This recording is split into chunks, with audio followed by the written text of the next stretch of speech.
Hello student, welcome again on this fourth lecture of motion. आज हम discuss करने वाले हैं ग्राफिकल रिप्रेजेंटेशन के बारे में कि मोशन को हम ग्राफ में कैसे रिप्रेजेंट कर सकते हैं। ग्राफ में रिप्रेजेंट करने के लिए आपने देखा होगा ग्राफ में कुछ इस तरीके से लाइंस होती हैं, है ना।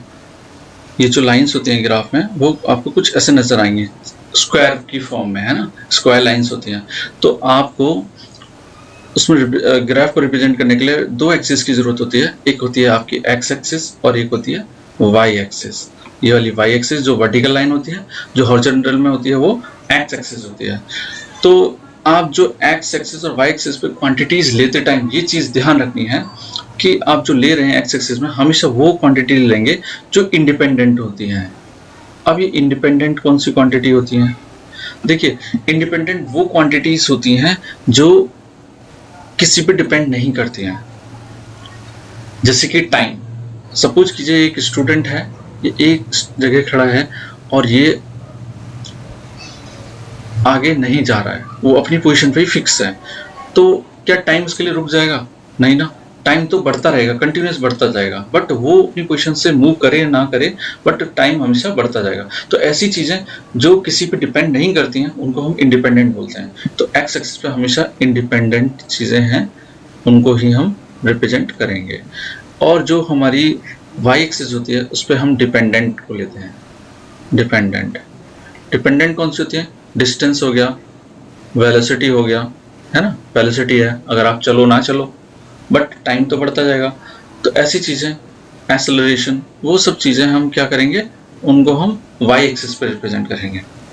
और एक्स एक्सिस पे हमेशा हम डिपेंडेंट, टाइम, इस तरह की क्वांटिटीज को जो किसी पे डिपेंड ही ना करें, इंडिपेंडेंट हो, ऐसी क्वांटिटीज को हम एक्स एक्सिस पे रिप्रेजेंट करेंगे। ठीक है। जो सबसे पहला ग्राफ, इसमें हम 3 ग्राफ पढ़ने वाले हैं, डिस्टेंस टाइम का, वेलोसिटी टाइम का, डिस्टेंस और वेलोसिटी के बीच में। तो एक एक करके हम इनको पढ़ते हैं। तो सबसे पहला जो ग्राफ पढ़ रहे हैं हम डिस्टेंस टाइम के लिए यूनिफॉर्म मोशन के लिए। यूनिफॉर्म मोशन हम पहले ही पढ़ चुके हैं। यूनिफॉर्म मोशन वो होता है जब कोई भी object equal distance equal time में कवर करे, तो हम उसे यूनिफॉर्म मोशन कहते हैं। जैसे कि यहाँ पर देखिए, हम यहाँ ये कार है जो कि एक ही स्पीड से जा रही है ना। तो हम इसे बोलेंगे कि ये यूनिफॉर्म है। जैसे यहाँ पर ये साइकिल है, ये भी इक्वल डिस्टेंस इक्वल टाइम में कवर किया, है ना। तो जैसे कि आप मानते हैं पहला जो डिस्टेंस है 0 पे, दोनों 0 हैं, और साइकिल वाला पहला जो 50 मीटर डिस्टेंस है उसने कवर किया है, मान लेते हैं कि 5 सेकेंड में कवर किया। ठीक है। अगला जो 50 मीटर है उसने, तो यहाँ पर हमने देखा कि जो साइकिल पर है उसने जो डिस्टेंस कवर किया पहला 50 मीटर वो अप्रोक्स 20 सेकेंड में कवर किया। और अगला जो डिस्टेंस है यहाँ तक 100 मीटर तक, उसने 40 सेकेंड लगे उसे यहाँ तक कवर करने में। उससे आगे अगले 150 मीटर तक उसको 60 सेकेंड लगे स्टार्टिंग से, और 200 मीटर तक 80 सेकेंड लगे। तो अगर हम इसको ग्राफ पे रिप्रेजेंट करते हैं तो हमें पता है कि टाइम हम इस वाली एक्सिस पे, वाई एक्सिस पे टाइम को रिप्रेजेंट करेंगे और वाई एक्सिस पे हम डिस्टेंस को रिप्रेजेंट करेंगे। तो डिस्टेंस हमारा, अब हम क्या करेंगे, सबसे पहले डिस्टेंस 50, तो यहाँ पर ये हो गया आपका 10, ये हो गया आपका 30, ये हो गया आपका 50। तो हम इसी तरीके से यहाँ पर 50 मीटर पर ये रहा, तो हम यहाँ डॉट डॉट डॉट डॉट बना देंगे, है ना, कहाँ तक। और इधर से हम 20 सेकेंड में कवर किया है, तो हम यहाँ डॉट डॉट डॉट डॉट मिलाएंगे। जहाँ ये डॉट मिल जाएंगे उसको हम रिप्रेजेंट कर देंगे कि ये यहाँ पर कवर किया है। अगला 40 सेकेंड में 100 मीटर। अब 100 मीटर कहाँ पर है, ये रहा 100 मीटर, 100 मीटर, ये रहा 100 मीटर, और इसने कवर किया है 100 मीटर 40 सेकेंड में। तो 40 सेकेंड यहाँ पर है, हम इसको ऊपर तक इस लाइन को मिला देंगे यहाँ पे, ये कवर हो गया 100 मीटर। अगला है 150 मीटर। 150 मीटर यहाँ पर 130, ये हो गया 140, है ना, 110, 120, 130, 140, 150, ये आपका हो गया 150 मीटर, है ना। तो 150 पे हमारा जो है वो 60 सेकेंड है। 60 सेकेंड कहाँ पर है, ये रहा। तो हम इसको ऊपर तक मिलाते जाएंगे जहाँ पे हमारा 150 मीटर होगा, और इन दोनों को मिला देंगे। तो इस तरीके से हमें ये ग्राफ मिल जाएगा। अब हम क्या करेंगे, इसी तरीके से आगे भी हम इस तरीके से ग्राफ बनाएंगे और एक लाइन को ड्रॉ करेंगे। वो जो लाइन ड्रॉ होगी तो इस तरीके से आप एक लाइन को ड्रॉ कर देंगे। इस तरीके से ये आपको एक लाइन बता देगा कि आपका जो डिस्टेंस है वो किस तरीके से कवर्ड होगा। तो आप इस तरीके से ग्राफ बना सकते हैं पॉइंट्स को डिफाइन करके। ये आपका यूनिफॉर्म मोशन का ग्राफ होगा। मतलब यूनिफॉर्म मोशन मतलब equal distance in equal interval of time. अगर हम नॉन यूनिफॉर्म मोशन की बात करें तो नॉन यूनिफॉर्म मोशन में हम इसी तरीके से ग्राफ बनाएंगे तो हमें कुछ ग्राफ इस तरीके से नजर आएगा। ये जो ग्राफ है कुछ थोड़ा सा आपको टेढ़ा नजर आएगा। तो आप समझ सकते हैं कि नॉन यूनिफॉर्म मोशन के लिए जो ग्राफ होता है वो कुछ इस तरीके का होता है। ठीक है, तो जबकि यूनिफॉर्म मोशन का अगर ये ग्राफ होता तो आपको कुछ स्ट्रेट लाइन नजर आती है ना, इस तरीके से नजर आता। और नॉन यूनिफॉर्म मोशन में आपको थोड़ा सा ये उससे वेरिएशन में नजर आएगा। तो आप पहचान सकते हैं कि यूनिफॉर्म मोशन का ग्राफ कैसा है, नॉन यूनिफॉर्म मोशन का ग्राफ कैसा है। मतलब अगर कोई ऑब्जेक्ट नॉन यूनिफॉर्म भी चल रही है, कोई इक्वल डिस्टेंस वो कवर्ड ही नहीं करी इक्वल टाइम में, तो आपको स्ट्रेट लाइन मिलेगी ही नहीं कभी, वो कुछ उससे वेरिएशन में नजर आएगी। तो ये आपका नॉन यूनिफॉर्म स्पीड का ग्राफ इस तरीके का नजर आएगा। आप इससे बना सकते हैं। ये आपको टाइम दे रखा है यहाँ पर और यहाँ पर आपको ये डिस्टेंस दे रखा है। तो डिस्टेंस के साथ जैसे आपने लास्ट ग्राफ बनाया था, लास्ट पिछला ग्राफ, उसी तरीके से आपको ये ग्राफ भी बनाना है। तो आपको यही ग्राफ नजर आएगा। अगला ग्राफ आता है वेलोसिटी और टाइम का। वेलोसिटी और टाइम के लिए अगर आप यूनिफॉर्म वेलोसिटी के लिए ग्राफ बनाएंगे तो एक हमने डिस्कशन किया था अभी कि जो हम एक्स एक्सिस और वाई एक्सिस पे ग्राफ बनाएंगे तो जो आपकी वाई एक्सिस होगी उस पर आप डिपेंडेंट क्वांटिटी लेंगे, है ना, डिपेंडेंट लेंगे। डिपेंडेंट कौन सी होंगी, यहाँ पर डिपेंडेंट आपकी वेलोसिटी है ना, वेलोसिटी आप इधर लेंगे, आप कोई कंफ्यूजन ही नहीं है।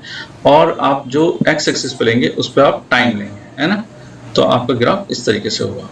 जब आप बनाएंगे वेलोसिटी टाइम यूनिफॉर्म वेलोसिटी के लिए तो आपकी वेलोसिटी यूनिफॉर्म होनी चाहिए। यूनिफॉर्म वेलोसिटी मतलब एक ही वेलोसिटी पे आप चल रहे हो।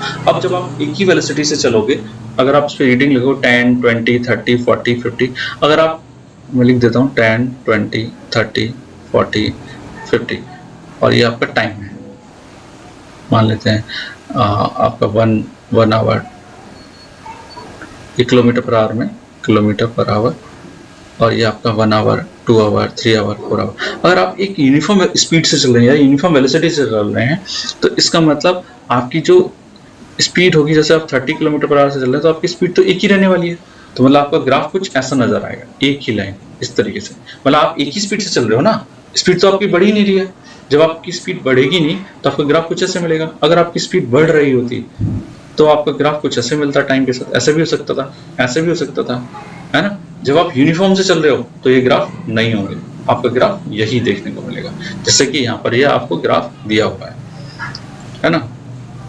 तो यहाँ पर आपकी जो टाइम के साथ जब आप टाइम देखोगे तो मान लो अगर आप कुछ भी डिस्टेंस कवर करते हो, अगर 10 किलोमीटर कवर करते हो और आपका जो टाइम है वो चाहे जो भी लगे, यहाँ पर टाइम से तो आपको कोई रिलेशन देखने को मिलेगा ही नहीं, क्योंकि टाइम के साथ तो आपकी स्पीड कांस्टेंट ही चल रही है, तो आपको ये नजर नहीं आएगा।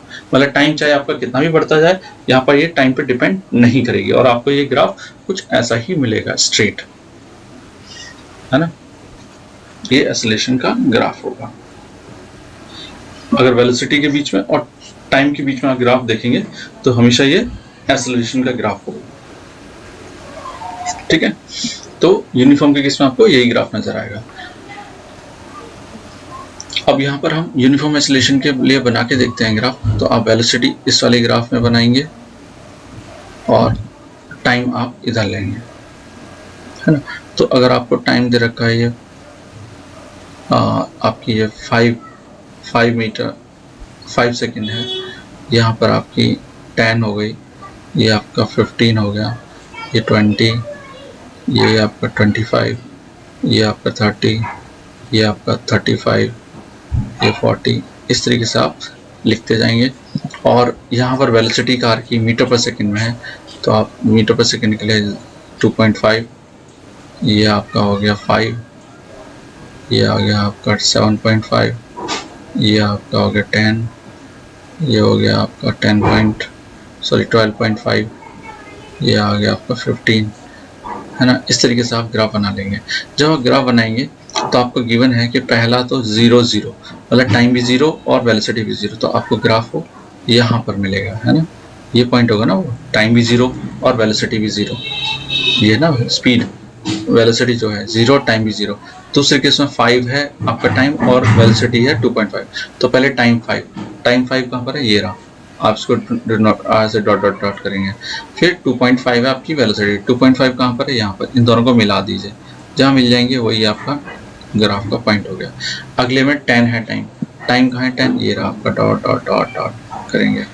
यहाँ पर आपका जो है वेलोसिटी है 5 कहाँ पर है, इन दोनों को मिला दीजिए, इन दोनों को मिलाएंगे तो आपको ये पॉइंट मिल जाएगा। अगले में सेम यही करेंगे, टाइम आपका 15 है, आप इसको आगे बढ़ाते जाइए डॉट डॉट डॉट, और वेलोसिटी है 7.5 कहाँ है, ये।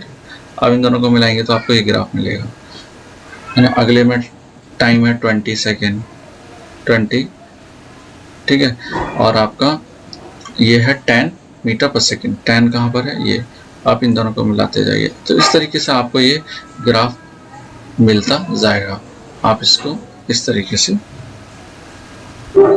जोड़ दीजिए, इस तरीके से आपको ये ग्राफ मिलेगा, है ना। अगर आप किलोमीटर पर आवर में लेंगे तो आपको फिर यहाँ पर रीडिंग किलोमीटर पर आवर के लिए लेनी पड़ेगी, आपको दूसरा ग्राफ लेना पड़ेगा, और इसी तरीके से आप ग्राफ बनाएंगे तो उसका भी आपको ग्राफ सेम इसी तरीके से मिलेगा, है ना। तो आप इस तरीके से सेम ग्राफ बना सकते हैं, आपको आइडिया लग जाता है कि वेलोसिटी और टाइम के साथ क्या रिलेशन निकल के आएगा। तो यहाँ पर आपको स्ट्रेट लाइन मिल रही है ना, स्ट्रेट लाइन बढ़ रही है। तो ये मतलब अगला पॉइंट भी आपको पता लग जाएगा, अगला पॉइंट कहाँ आने वाला है। इस तरीके से आप ग्राफ की हेल्प से पता लगा सकते हैं। ये आपका ग्राफ वेलोसिटी और टाइम के बीच में। वेलोसिटी और टाइम के ग्राफ जो होता है वो आपको पता है किसका ग्राफ होता है, एक्सेलरेशन का। और एक्सेलरेशन का ग्राफ यूनिफॉर्म जो एक्सेलरेशन होता है वो आपको इस तरीके का नजर आएगा यूनिफॉर्म एक्सेलरेशन के केस में। ये देखो, ये आपको कुछ ग्राफ नजर आएगा। एक चीज और, इस ग्राफ में जो आपको अगर जो शेडेड एरिया है ये आपको निकालने के लिए बोल दिया जाए। ये शेडेड एरिया क्या बताता है, जब भी वेलोसिटी और टाइम के ग्राफ के बीच में शेडेड एरिया आपको गिवन हो और शेडेड एरिया का एरिया निकालने के लिए बोल दे तो आप क्या करेंगे, velocity into time. Velocity into time जो होता है वो डिस्टेंस निकल के आता है। क्या निकल के आता है, डिस्टेंस। तो आपका जो निकल के आएगा ये डिस्टेंस होगा। क्या होगा, ये डिस्टेंस बताएगा। तो आप बड़े आराम से निकाल सकते हैं। यहाँ आपको ये ट्राइंगल नजर आ रहा है तो ये ट्राइंगल का एरिया हो गया, इसका निकाल लीजिए। प्लस नीचे रेक्टेंगल है तो ये रेक्टेंगल का एरिया निकाल लीजिए, दोनों का एरिया निकाल के ऐड कर दीजिए तो ये आपका एरिया ओवरऑल निकल के आ जाएगा। तो ये यूनिफॉर्म एक्सेलरेशन का ग्राफ जो है वो आपको डिस्टेंस भी बता देगा। नॉन यूनिफॉर्म मोशन के केस में आपको ग्राफ कैसे नजर आएंगे, नॉन यूनिफॉर्म केस में आपको ग्राफ स्ट्रेट लाइन नजर नहीं आएंगे। यहाँ पर आपको ये देखिए, ये जो एक्सेलरेशन है ये आपको कुछ घटता हुआ नजर आ रहा है ना, टाइम के साथ घट रहा है। तो ये आपको नॉन यूनिफॉर्म एक्सेलरेशन का ग्राफ ऐसे मिल सकता है, ऐसे मिल सकता है, और भी कई तरीके के ग्राफ आपको मिल सकते हैं, ठीक है ना। तो आप समझ सकते हैं कि नॉन यूनिफॉर्म एक्सेलरेशन के ग्राफ कैसे कैसे होंगे। अगर यूनिफॉर्म का होगा तो आपको सिर्फ स्ट्रेट ही नजर आएगा, तो आप आराम से पहचान सकते हैं कि कौन सा यूनिफॉर्म का ग्राफ है एक्सेलरेशन का और कौन सा नॉन यूनिफॉर्म एक्सेलरेशन का ग्राफ। एनसीईआरटी में एक एक्टिविटी गिवन है फिरोज और सानिया के डिफरेंट टाइम पे साइकिल चलाने की। यहाँ पे टाइम गिवन है एक एक्सिस पे, तो आपको पता है, कोई कंफ्यूजन नहीं है कि टाइम आप एक्स एक्सिस पे लेंगे और वाई एक्सिस पे आप क्या लेंगे, डिस्टेंस लेंगे कि किसने कितना कवर्ड किया। तो आपको यहाँ पर ले लेते हैं, टाइम जो है वो आपका यहाँ पर 8 AM है ना, यहाँ ले लेते हैं 8.05 PM, यहाँ 8.10, यहाँ ले लेते हैं 8.15 और यहाँ पे 8.20। इस तरीके से आप टाइमिंग को रिप्रेजेंट कर सकते हैं 8.25। इस तरीके से आप टाइम को बढ़ाते जाएंगे, लेकिन इस एक्सिस पे आप डिस्टेंस लेंगे अलग अलग कलर से ताकि आपको पता लग जाए। फिरोज के लिए हम ब्लैक कलर से ले लेते हैं। फिरोज के लिए डिस्टेंस होगा, ये डिस्टेंस है इस पर, तो डिस्टेंस जो है पहले केस में 0 है, ठीक है, अगले केस में 1 है डिस्टेंस। तो हम इस पर कुछ रीडिंग ले लेते हैं पहले। यहाँ तक जो है, यहाँ तक 1 ले लेते हैं, ये 2 ले लेते हैं, ये 3 ले लेते हैं, ये 4 ले लेते हैं, 5, इस तरीके से, है ना। तो तो हम फिरोज के लिए ग्राफ बनाते हैं। फिरोज के लिए जो ग्राफ होगा वो 0 पे 8 बजे वो 0 पर है तो वो पॉइंट ये होगा, और 8-5 पर वो है आपका 8-5 पर ये डॉट डॉट बना दीजिए, और वो है यहाँ पर, यहाँ ले लेते हैं 1 2 3 4 5, तो 8-5 पर वो है 1 पर, 8-5 पर 1 पे, तो आप इन दोनों को मिला दीजिए, आपको पॉइंट यहाँ मिलेगा आपको, है ना। 8-10 पे वो है आपका 1.9, तो 1.9 जस्ट इससे थोड़ा सा नीचे ही होगा, ये रहा, तो उसको ग्राफ यहाँ मिलेगा, पॉइंट यहाँ मिलेगा। अगला 8-15 पर वो है 8-15 2.8 अप्रॉक्स वो यहाँ पर होगा, ये ग्राफ हो गया, ठीक है। 8-20 पर वो अप्रॉक्स होगा 3.6 में, 3.6 यहाँ पर 3.5, ये होगा 3.6, ये रहा, है ना। इस तरीके से हम और भी इसको लाइन को जोड़ देंगे और ये आपको कुछ ऐसे लाइन नजर आएगी। इस तरीके से हम सानिया के लिए भी निकाल लेंगे। सानिया के लिए कैसे निकालेंगे? सानिया के लिए हम दूसरे कलर ले लेते हैं। सानिया का जो 8 पे 0 था उसका पॉइंट भी यही मिलेगा सेम, और 8-5 पर 0.8 है, 0.8 मतलब आपका अप्रोक्स यहाँ होगा, तो पॉइंट यहाँ होगा लगभग। उसके बाद 1.6 8-10 पे 1.6 1.5 1.6 यहाँ कहीं होगा, तो ये हो गया उसका पॉइंट 1.6 2.3, अगले में 2.3 है तो 2.5 2.3 यहाँ कहीं होगा, तो उसको पॉइंट ये मिलेगा। और अगला है 3 पे आपका जो है वो ये है, और 20 पे 3 ये हो जाएगा। और अगला है 3.6, इस पे 3.6 पे मिलेगा, तो 3.6 ये है आपका, ये रहा, उसको यहाँ मिलेगा। तो इसका जो ग्राफ होगा कुछ ऐसे मिलेगा। तो मतलब ये जो पहला वाला, ये दूसरा वाला ग्राफ है, ये सानिया के लिए हो गया, और जो पहला वाला ग्राफ था आपका ये वाला हो गया फिरोज के लिए। तो आप इस तरीके से ग्राफ बना सकते हैं किसी भी एक्टिविटी के लिए, आपको इसी तरीके से आपको फॉलो करना है। अब अगला जो बहुत इंपॉर्टेंट टॉपिक है वो है इक्वेशन ऑफ मोशन, मतलब ग्राफिकल मेथड से हमें इक्वेशन ऑफ मोशन को बनाना है। ये जो आप 3 फेमस इक्वेशन हमने पढ़ी होंगी, v = u + at, s = ut + half at square, और 2as v² - v² = 2s। तो ये जो है इक्वेशन ऑफ मोशन कैसे आई, इसी को हम ग्राफिकल मेथड से समझने की कोशिश करते हैं।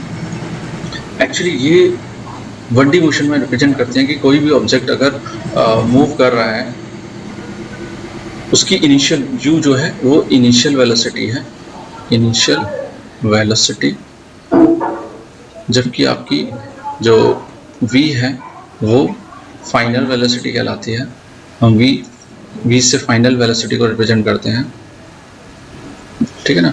और हम t से टाइम को रिप्रेजेंट करते हैं, ठीक है ना, t से टाइम हो जाता है।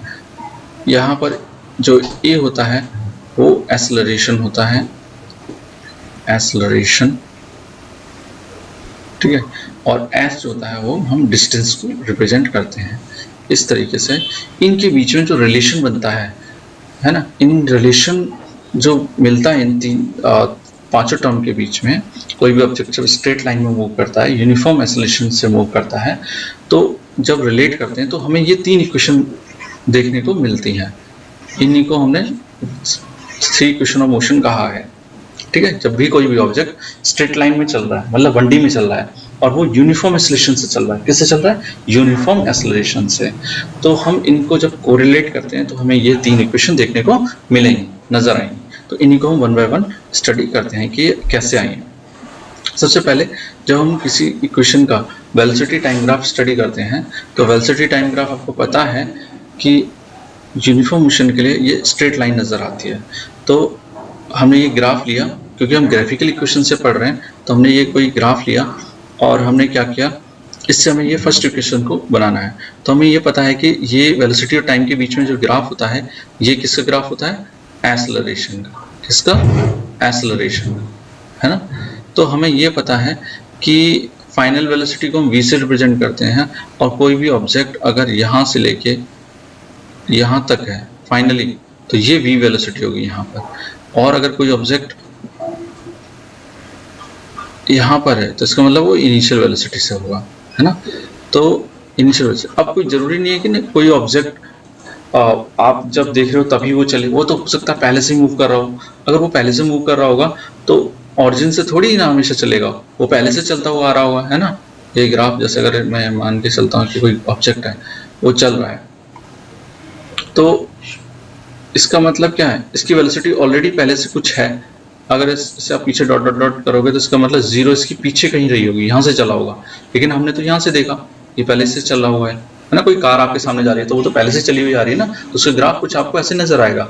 इसका मतलब ये पहले से कहीं से चली हुई होगी, आपने तो यहाँ से देखना स्टार्ट किया। तो यहाँ तक की वेलोसिटी को हम बोलते हैं u, और जहाँ तक हम देख रहे हैं, जहाँ तक हम देख पा रहे हैं, वहाँ तक के पॉइंट की वेलोसिटी को हम v बोलेंगे, ठीक है। तो यहाँ तक ये v हो गई, और अगर आप इसको v बनाओगे तो ये भी आपकी यहाँ से यहाँ तक v हो जाएगी, है ना। और जब ये u है तो ये भी आपका u हो जाएगा यहाँ तक, ठीक है। ये आपको आई थिंक क्लियर हो गया होगा। अच्छा, अब हम क्या करेंगे, इस इक्वेशन के लिए एक AD, ये जो लाइन है हमने ये जो पैरेलल ड्रॉ किया है, ये हम OC के पैरेलल ड्रॉ कर लेंगे। मतलब ये वाली लाइन और ये वाली लाइन दोनों एक दूसरे के पैरेलल हैं। अब ये दोनों पैरेलल हैं, इक्वल जगह कट करें तो दोनों इक्वल हो जाएंगे। तो हम एक चीज और करेंगे, यहाँ से लेके एक लाइन और ड्रॉ करेंगे पैरेलली, कहाँ तक? नीचे तक। ये जहाँ पे ये पॉइंट है वहाँ से लेके स्टार्टिंग तक। तो हमें पता है ये पॉइंट, इसकी नेमिंग दे दी हमने OABCD। तो ये BC जो है वो हमने दो पार्ट में डिवाइड कर दी। BC जो है वो किसके इक्वल होगी? BC इक्वल्स टू यहाँ से यहाँ तक BD प्लस यहाँ से यहाँ तक DC। तो हमें पता है कि BC कितना है, यहाँ से यहाँ तक BC is equals to V, और हमें BD भी पता है। ये BD हमें निकालना है, ये हमको नहीं पता। चेंज इन वेलोसिटी है ना, चेंज इन वेलोसिटी है ना ये, क्योंकि यहाँ से यहाँ तक V है, ये यहाँ से यहाँ तक, और यहाँ से यहाँ तक U है। अगर V में से आप U माइनस करोगे तो ये चेंज इन वेलोसिटी आ जाएगा ना, V minus U। V minus U क्या होता है? Change in velocity, final minus initial. तो ये आपका ये चेंज इन वेलोसिटी हो गया, इसको हम कहेंगे चेंज इन वेलोसिटी, है ना। तो DC, अब DC हमें पता है U है। आपको पता है कि जब इस टर्म को हम लेफ्ट साइड लेके जाएंगे तो ये माइनस में हो जाएगा, तो V minus U equals to VD, ठीक है। V minus U equals to VD।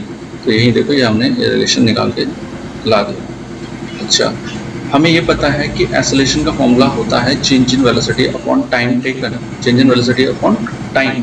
तो चेंज इन वेलोसिटी क्या है?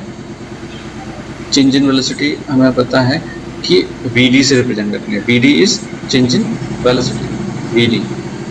तो ऊपर रखा हमने change in velocity VD upon time. Time कितना लग रहा है हमें?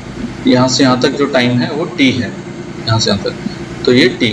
तो BD अपॉन T। तो आप यहाँ से VD की वैल्यू निकाल सकते हो, VD equals to AT, VD equals to AT। आप ये वाली इक्वेशन को 1 ले लो और इसको 2 ले लो। इन दोनों से जब आप इक्वेशन बनाओगे तो BD की जगह AT रख सकते हो। तो BD की जगह AT रख दोगे तो AT equals to V minus U। ये इक्वेशन आपको मिल जाएगी। यही फर्स्ट इक्वेशन ऑफ मोशन कहलाती है, ठीक है। आई थिंक आपको ये क्लियर हो गई है। इसे को हम फर्स्ट इक्वेशन ऑफ मोशन भी कहते हैं, सबसे सिंपलेस्ट इक्वेशन ऑफ मोशन कहलाती है। अब हम देखते हैं सेकंड इक्वेशन ऑफ मोशन, जिसे हम डिस्टेंस और टाइम के बीच में रिलेशन करके स्टडी करते हैं। यहाँ पर हमने वही ग्राफ लिया है और हमने यहाँ पर क्या करना है, वेलोसिटी और टाइम के बीच में ग्राफ दे रखा है। हमें यहाँ पर वेलोसिटी और टाइम का जो ग्राफ होता है वो हमें क्या बताता है? वेलोसिटी और टाइम के बीच में जो ग्राफ होता है वो हमें क्या बताता है? ये वाला एरिया, ये हमें बताता है डिस्टेंस। क्या बताएगा हमें? डिस्टेंस। वेलोसिटी और टाइम के बीच में ग्राफ हमें बताएगा डिस्टेंस। और ये एक्सेलरेशन किसका होगा? वो ग्राफ सॉरी किसका होगा? एक्सेलरेशन का। तो हम यही करेंगे, यहाँ एरिया निकालेंगे। तो एरिया निकालने के दो तरीके हैं, ये आपको नजर आ रहा होगा पूरा का पूरा ट्रेपेजियम, है ना। ये आपका ये एक ये ट्राइंगल और ये नीचे वाला रेक्टेंगल। तो ये आपको पूरा ट्रेपेजियम नजर आ रहा होगा। तो हम इसका जो एरिया निकालेंगे तो इस दो पार्ट में हम डिवाइड कर लेंगे, एक तो ट्राइंगल और नीचे रेक्टेंगल। ट्राइंगल का area half base into height होता है। बेस कितना है AD और हाइट कितना है BD, तो हमने हाफ AD इंटू BD कर दिया। और रेक्टेंगल का जब एरिया निकालेंगे तो लेंथ इंटू ब्रेथ करते हैं। लेंथ हो गया OA है ना, और जो आपका ब्रेथ हो गया OC, यहां से यहां तक ब्रेथ, ये हो गया आपका लेंथ इंटू ब्रेथ, दोनों की मल्टीप्लाई कर दिया आपने। तो अब जब आप इनकी वैल्यू पुट करोगे, आपको पता है कि O से A तक की जो डिस्टेंस है वो U कहलाती है, और O से C से B तक ये कहलाते हैं V, है ना। इस तरीके से आप वैल्यू पुट कर दोगे यहाँ पे।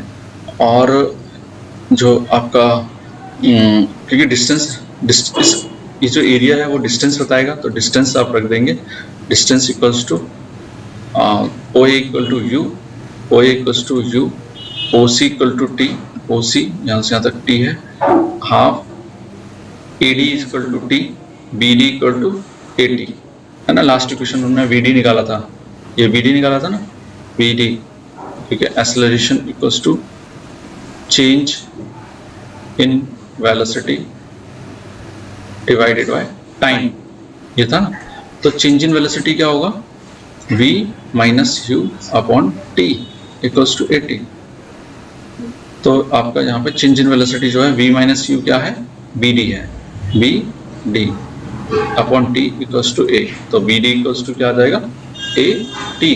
तो आप ये BD की जगह AT रख देंगे, तो आपकी जो इक्वेशन निकल के आ जाएगी वो half UT s equal to UT plus half AT square मिल जाएगी। इस तरीके से आप सेकेंड इक्वेशन भी निकाल सकते हैं।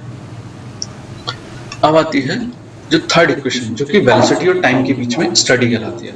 इसमें भी हमें क्या करना है, इसमें भी हमें एरिया निकालना है, लेकिन एरिया इस बार हम दूसरे तरीके से निकालेंगे। अगर हम पहले की तरह निकाल देंगे ट्राइंगल प्लस रेक्टेंगल, तो हमें वही इक्वेशन मिल जाएगी। इस बार हम पूरे के पूरे एरिया एक साथ निकालेंगे।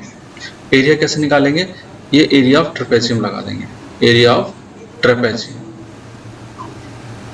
एरिया ऑफ ट्रेपेजियम का जो फॉर्मूला होता है वो होता है sum of parallel side into height, sum of parallel sides into height upon 2, ठीक है। तो आप यहाँ पर रख दीजिए एरिया S कहलाएगा। S sum of parallel side क्या होंगी, यहाँ पे देखो दो पैरेलल साइड है, एक तो आपको नजर आ रही होगी ये वाली साइड, है ना, ये वाली साइड एक पैरेलल है, और ये वाली साइड आपको नजर आ रही होगी, ये दोनों साइड एक दूसरे के पैरेलल है। तो ये वाली साइड आपको पता है V कहलाएगी यहाँ से यहाँ तक, और ये वाली साइड आपको क्या कहलाएगी, U कहलाएगी, है ना। तो आप क्या रखोगे, सम ऑफ पैरेलल साइड में U प्लस V, है ना। हाइट क्या है यहाँ पर, हाइट भी आपकी यहाँ पर इस वाली चीज को हम हाइट बोलेंगे, ये हाइट है। तो हाइट आपकी यहाँ पर T हो जाएगी अपॉन 2।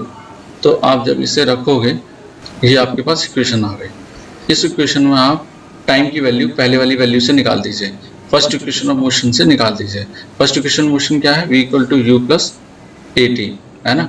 इसमें से आप T की वैल्यू निकाल लीजिए, V minus U upon A equals to T, ये आप यहाँ पे रख दीजिए, U plus V into T की जगह V minus U upon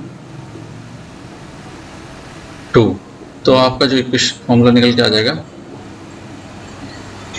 V square minus U square upon 2, ठीक है। क्योंकि नीचे A है तो 2A इंटू S, तो आपका फॉर्मूला फाइनली ये निकल के आ जाएगा 2S equal to V square minus U square. इस तरीके से आप एरिया निकाल के ये इक्वेशन भी निकाल सकते हैं। तो आपको ये तीनों इक्वेशन आ गए। अब आता है अगला टॉपिक, इसके बाद अगला टॉपिक आता है circular motion, uniform circular motion. ये क्या होता है, ये इस तरह का वो मोशन है जिसमें ऑब्जेक्ट एक सर्कुलर वे में घूमता है। यूनिफॉर्म मतलब कोई भी ऑब्जेक्ट अगर सर्कुलर पाथ में यूनिफॉर्म स्पीड से घूम रहा हो, मतलब उसकी ऑब्जेक्ट की मैग्नीट्यूड चेंज नहीं होगा, है ना, डायरेक्शन चेंज हो सकती है ना, वेलोसिटी से, यूनिफॉर्म वेलोसिटी से घूम रहा है तो हर जगह उसकी वेलोसिटी तो चेंज होगी। आप इसे देखिए, यहाँ पे डायरेक्शन चेंज है, यहाँ डायरेक्शन चेंज है, यहाँ डायरेक्शन चेंज है, यहाँ डायरेक्शन चेंज है, हर जगह हर पॉइंट पे इसकी डायरेक्शन चेंज है, बट आप एक ही वैल्यू से घुमा रहे हो, है ना, मैग्नीट्यूड उसका सेम है। तो ऐसे मोशन को हम यूनिफॉर्म सर्कुलर मोशन कहते हैं। ठीक है, इसमें हम इसकी स्पीड को चेंज नहीं करते हैं, डायरेक्शन हर जगह चेंज हो जाती है। तो इसकी जो स्पीड निकालते हैं, वेलोसिटी जो निकालते हैं, वो निकालते हैं 2πr/t। r इसका जो है रेडियस होता है, यहाँ से यहाँ तक का जो रेडियस होता है ये रेडियस कहलाता है। और जो टाइम एक चक्कर लगाने में, जैसे यहाँ से लेके वापस यहाँ तक आने में जो टाइम लगेगा, दैट इज कॉल्ड t। तो आप इससे वेलोसिटी निकाल सकते हैं, इस पत्थर की कितनी वेलोसिटी होगी जो आप घुमा रहे हो, तो 2πr/t इस तरीके से निकाल सकते हो। इस तरह के मोशन को यूनिफॉर्म सर्कुलर मोशन, यूनिफॉर्म इसलिए क्योंकि हर जगह इक्वल मैग्नीट्यूड है, डायरेक्शन चेंज हो रही है बट मैग्नीट्यूड हर जगह सेम है, तो यूनिफॉर्म। सर्कुलर वे में घूम रहा है इसलिए सर्कुलर मोशन, क्योंकि मोशन इसलिए क्योंकि हर जगह टाइम के साथ उसकी पोजीशन चेंज हो रही है। अब आपको समझ आ गया होगा मोशन क्या होता है। ठीक है, आप इस झूले में जरूर झूले होंगे, आपने देखा होगा कि इसमें ये भी एक सर्कुलर मोशन का एग्जाम्पल है। इसमें जो है पोजीशन चेंज होती रहती है ना, इस तरह के झूलों में या इस तरह के झूलों में आप जरूर झूले होगे, है ना, देखा है। इसमें पोजीशन आपकी जो, आप एक ही जगह बार बार चक्कर काटते रहते हो, अगर आप एक ही वेलोसिटी से घूमते हो तो वो यूनिफॉर्म सर्कुलर मोशन कहलाएगा। अगर आप अलग वेलोसिटी से घूमते हो तो वो नॉन यूनिफॉर्म सर्कुलर मोशन कहलाएगा। इसके अलावा और भी कई सारे तरीके हो सकते हैं जो यूनिफॉर्म सर्कुलर मोशन के, जैसे कि रेक्टेंगुलर ट्रैक भी हो सकता है आपका, या फिर इस तरीके से पेंटागन भी हो सकता है। ठीक है ना, इस तरीके से ये भी पेंटागन जो है सर्कुलर मोशन का एग्जांपल है। हेक्सागन हो या फिर एक सर्कल हो, ये सारे के सारे जो है आपके सर्कुलर मोशन के एग्जांपल्स हैं। तो आई होप आपको ये लेक्चर भी पसंद आया होगा। आपके कुछ अगर डाउट्स हों तो आप उन्हें ज़रूर कमेंट बॉक्स में पूछिए, मैं उनको ज़रूर रिप्लाई करूंगा और कोशिश करूंगा कि आपको जल्दी से जल्दी नेक्स्ट वीडियो में उनके मैं आंसर्स आपको प्रोवाइड करूं। अगर ये वीडियो आपको पसंद आई हो तो आप इसको प्लीज़ लाइक कीजिए। चैनल को अगर सब्सक्राइब नहीं किया है तो उसे ज़रूर सब्सक्राइब कर लें, ताकि आपको आगे की वीडियो जल्द से जल्द मिल सके। और वीडियो को जितना हो सके उतना शेयर कीजिए, फॉरवर्ड कीजिए, जिससे कि ज़्यादा से ज़्यादा लोग इसका बेनिफिट ले सकें। वीडियो देखने के लिए आप सभी का बहुत बहुत धन्यवाद।